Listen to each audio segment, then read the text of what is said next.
try to discuss a topic of interest in these meetings. So one of the things I asked to talk about is how do you select a pet if you're a family?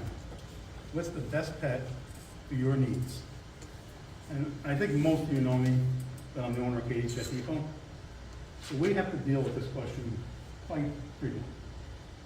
People coming in and wanting to either adopt a cat, adopt a rabbit, or buy a pet. So we look at a couple of different ways. We look at the person's lifestyle. Are they frequently travel a lot? Are they home? You know, what kind of apartment are they in? Are they in a house? Then we look at the amount of time that they have to take care of the animal. We look at, again, do both people work? Is there anyone who's going to be home during the day with the animal, especially a new animal? You know, these people who really don't like to go out and entertain people a lot. Because if they're not, because we try to explain to people that even on a smaller animal like a rabbit or a guinea pig, when you first get the animal, there's a lot of time that needs to be spent with that animal. Because that animal is new, most of the time they're young, and they will not be a good pet if you don't spend time with them. They will become aggressive. They will become detached from you. And we also explain to them that this cage that you're buying for your rabbit or guinea pig is not someplace he lives 24 hours a day. That they have to be out of the cage the majority of the day, you know, so that they can have some space to move around. Then we look a little bit at what has been the prior experience with animals. Has anyone in the family had a pet before? Have you had a dog? Have you had a cat? Because if you're looking to get that new German Shepherd puppy, and you've never had a large dog, a large powerful dog, you can find yourself in a lot of problems. Not being able to control it. And large dogs, if you can't control, are downright dangerous. Then we look at a little bit about, are you ready to deal with the cost of owning an animal? You know, vet costs, that even standard vaccination costs. You know, so I'm getting a rabbit, there's no vaccination requirement for rabbits, but they get sick. And when you take a rabbit to the vet, they're considered an exotic pet, which immediately adds $50 to the cost of owning it. So if you're not willing to take it for an exam when it's sick and pay $125 up front, then deal whatever the problem is. Then we always ask, have you done any research on this animal? Because we do not adopt or sell animals to impulse buyers if they don't know what they're getting into. And we look at what kind of research they did, show me you have an interest in the animal, and we'll go forward. Really what it comes down to, when you select a pet, it's got to work with your lifestyle. And it's got to work with your family. You know, you have kids, that's great. Big believer in kids having pets and learning how to deal with animals. But if you come in and tell me that your 10-year-old is going to take care of this puppy, I'm telling you, you better be prepared to take care of this puppy. Because the kid's going to get bored of taking care of the puppy. And then we all know what happens to animals that people don't properly take care of. They end up in the shelters, they end up on the streets. You know, you toss a rabbit out the door, the rabbit's dead in 48 hours. They don't have the instincts to live outside. Or you have a cat that now joins a feral colony. You know, that's how some of those more friendlier cats, as we all know, get into those colonies.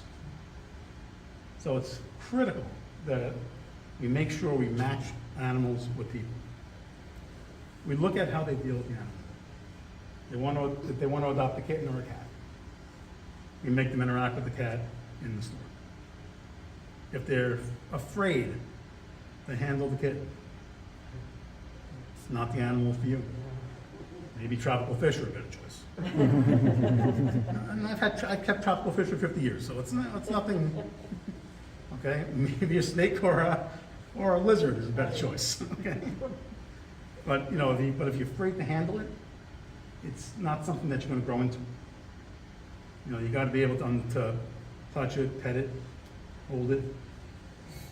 And we see a lot with kittens. Cats, if a cat makes any kind of contact with the nail, a lot of people just freak out. We talk about things like that you should expect with new animal, worms. I don't want a cat with worms. Well, every cat from outside has worms, okay? We treat them, it's not the end of the world. We treat them, we clear them out, and you have no problems. I think a lot of the animals that we find these days that are in shelters and don't have homes are because someone bought an animal that wasn't appropriate for them. We spend time on dogs and cats, not just on species, but on breed. What kind of breed is right for you? If you're in an apartment, the Rottweiler is not going to work. No matter how much you might make it, you want it to work. And in fact, if you're in an apartment, there are even smaller breeds that won't work. A beagle won't work in an apartment. Because their temperament, they're hunters, they're working dogs. So you need small breeds that are sedate. Even some larger breeds will work in larger apartments if you pick them correctly, because there are some couch potato breeds. And you know, everyone wants the hybrid breeds these days. Are you willing to take the care of the coat that's required? You have a poodle mix, Maltese, Shih Tzu, and you're not going to brush that dog every day. And I'm going to have it in my grooming room shaving it every month. Because those mats will get too big and too tight, and we can't slip it because it causes too much pain to the animal. So we have to cut them off, and that means you have to shave the entire dog. So if you don't, you know, if you're not ready to make that kind of commitment, this is not a dog for you. Now, because of how we advise and counsel, people still are going to do what they want to do. But we try not to make a mistake that's going to cause pain to the animal itself. So when they get a pet, they have to understand what's in the best interest of the animal, as well as what's in the best interest of the family. So, you know, it's like younger kids, 3 and 4 years old. I don't know, a beta is probably the best option for them. And, you know, get familiar with feeding it and maybe cleaning the tank every now and then. Okay? Once you get to the older ages, I think rabbits and guinea pigs make fairly good pets if you're willing to put the effort in. Don't tell me that you don't have a lot of time. That's why you want a rabbit. Rabbits take a lot of time. Keeping the cages clean is critical to keeping them healthy. Making sure they're being fed right. You know, making sure you got enough hay so that teeth don't grow and constantly, and you have to go to the vet and have them clipped. All that stuff is very important. So there's no silver bullet where you can go and put numbers in a computer and it spits out your ideal pet. You just got to be able to go through the lifestyle, space, finances, and desire. You go through all of that, you can make an intelligent choice that you should be able to be happy with. There are places, there are many resources for you to go for advice.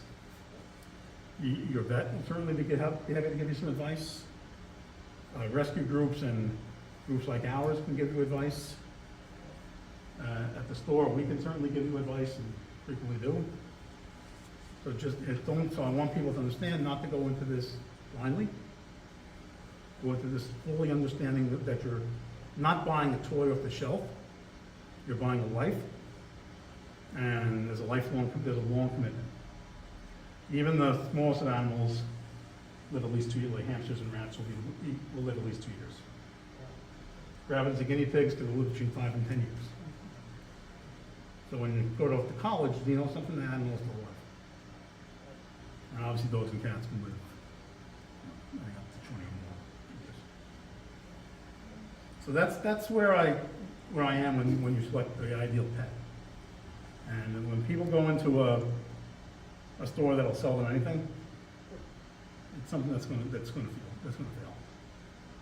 So I want everyone here to, when people come and talk to them about pets, lay out the real story. Not just as cute and cuddly and you can pet it, Because one day it's not gonna be so cute and cuddly. It's still gonna be cute, but it's gonna be bigger.